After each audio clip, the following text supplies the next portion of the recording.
नमस्कार, आप देख रहे हैं एफिडेविट लाइव। मैं हूं दीक्षा। आइए आज की गतिविधियों पर डालते हैं एक नजर। स्वच्छता ही सेवा है कार्यक्रम के अंतर्गत नगर निगम गोरखपुर द्वारा महानगर में कूड़ा सेंटरों को विस्थापित करके सौंदर्यीकरण के तहत RRR योजना की शुरुआत की गई।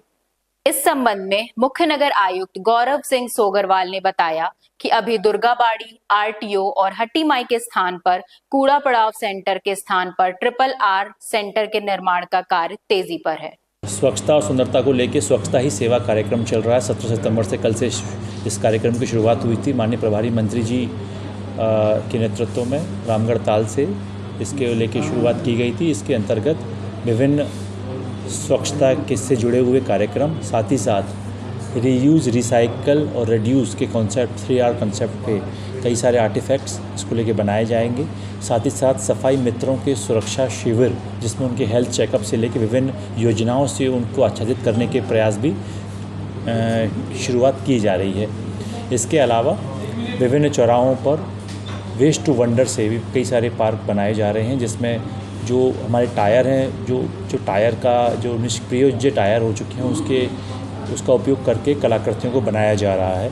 साथ ही साथ RRR सेंटर के माध्यम से जहाँ पे अपने घर के पुराने वस्त्र, फुटवियर्स, खिलौने, किताबें जो निष्प्रयोज्य होती हैं, जिसको हम फेंक देते हैं, उनको RRR सेंटर में देकर उनको ज़रूरतमंदों तक हम पहुँचाएँगे। इस तरीके से जो हमारे पड़ाव केंद्र थे, जहाँ पे पहले पड़ाव कूड़ा डलता था, उन पड़ाव केंद्रों को ख़त्म करके हम RRR सेंटर्स वहाँ बना रहे हैं, जिसमें RTO का पड़ाव केंद्र है, दुर्गाबाड़ी है, हट्टी माई, इन पड़ाव केंद्रों को हमने रीयूज़, रिसाइकल और रिड्यूस के मॉडल पे बनाया जा रहा है। बेसिक शिक्षा विभाग की समीक्षा बैठक में जिला विकास अधिकारी राजमणि वर्मा ने विभाग की ओर से चल रही योजनाओं की समीक्षा करते हुए कहा कि मुख्यमंत्री योगी आदित्यनाथ सभी विकास कार्यों की स्वतः मॉनिटरिंग करते हैं, अतः सभी अधिकारी समय सीमा के भीतर अपने कार्यों का संपादन करें। एकीकृत शिकायत निवारण प्रणाली RGRS के तहत SDM, BDO, तहसीलदार रिपोर्टों को सघन निरीक्षण किए बगैर उसे अग्रसारित नहीं करेंगे। इस बात की जानकारी अपर जिला प्रशासन और IGRS के नोडल अधिकारी पुरुषोत्तम दास गुप्त ने पत्रकारों को दी। देखिए, जन सुनवाई इस शासन की ये सर्वोच्च प्राथमिकता है और इसको जन सुनवाई में जो प्राप्त संदर्भों का निस्तारण किए जाने के लिए माननीय मुख्यमंत्री जी, माननीय मुख्य सचिव जी के बराबर निर्देश प्राप्त होते हैं और इसकी नियमित समीक्षा भी उनके लेवल से की जाती है। यहाँ पर हम लोग ने गोरखपुर में भी आप देख रहे हैं, यहाँ पे कंट्रोल रूम बनाया गया है। यहाँ करीब 20 से 25 हमारे स्टाफ ये लगे हुए हैं और हर एक शिकायत की उसकी क्वालिटी को यहाँ पे चेक किया जाता है। जो भी संदर्भों का या जिन शिकायतों का निस्तारण सही नहीं होता है, इनको यहाँ से वापस किया जाता है और इसके अलावा उनको जो जांचकर्ता अधिकारी होते हैं, उनको भी फ़ोन करके बताया जाता है कि आपने उसका निस्तारण सही नहीं किया है, तो वो उसको फिर से दोबारा वापस फिर चेक करके फिर भेजते हैं। सभी जो हमारे भी तहसील और जिला स्तरीय अधिकारीगण हैं, उन सभी को स्पष्ट निर्देश दिए गए हैं हमारे DM सर की तरफ से भी कि हर एक शिकायत का गुणवत्तापूर्ण निस्तारण किया जाएगा, शिकायतकर्ता से उनको संपर्क किया जाएगा और उनका प्रॉपर उनको अपनी की समस्याओं का जो निस्तारण है उससे अवगत भी कराया जाएगा। अगर ये सब चीज़ें नहीं होंगी और उसके बाद कोई उसमें गलत रिपोर्टिंग अगर मिलेगी तो हर एक जांच अधिकारी के खिलाफ कार्रवाई होगी।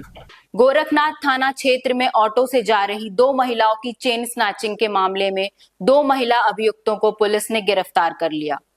इस बात की जानकारी CO गोरखनाथ योगेंद्र सिंह ने दी। ये थाना गोरखनाथ में एक 493/24 अभियोग पंजीकृत हुआ था, जिसमें यह था कि एक महिला ऑटो पे बैठ के जा रही थी, उसी के साथ में कुछ महिलाएं आके वहां पे बैठ गई और उसके साथ में उनके द्वारा उसके चैन स्नैच की गई थी। इस संबंध में अभियोग पंजीकृत किया गया था।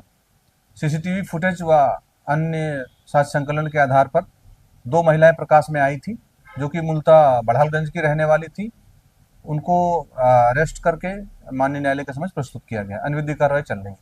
महानगर के एक तकनीकी विद्यालय के BTech की कुछ छात्राओं ने मिलकर आत्म सुरक्षा के लिए एक पर्स बनाया है, जो विषम परिस्थितियों में एक बटन दबाने पर आवाज देगा और उससे कुछ ज्वलनशील पदार्थ भी निकलेंगे। इस बात की जानकारी समूह की एक छात्रा ने दी। इसको बनाने में हमको 1 महीने का समय लगा है और पूरे 2500 रुपए का खर्च आया है। महिलाओं की सुरक्षा व सरकार की नीतियों की आलोचना करते हुए जिला कांग्रेस पार्टी के कार्यकर्ताओं ने प्रदर्शन किया।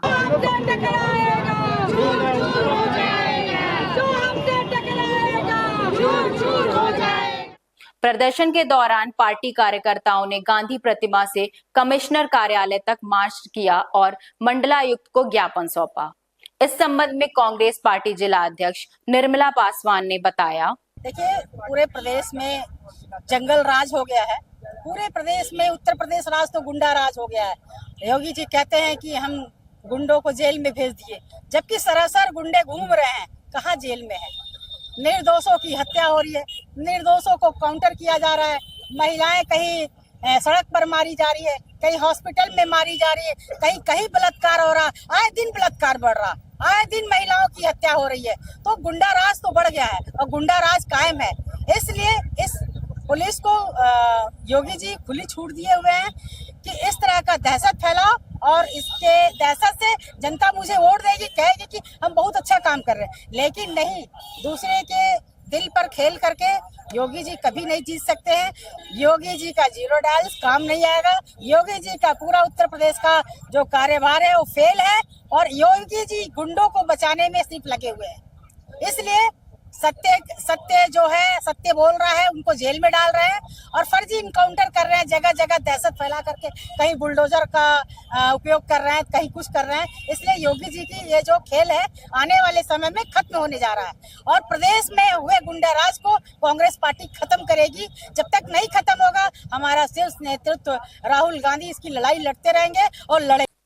महानगर के कोतवाली थाना क्षेत्र स्थित थवई का पुल पर हुई चाकूबाजी की घटना में संलिप्त कुछ अभियुक्तों को गिरफ्तार कर लिया गया है।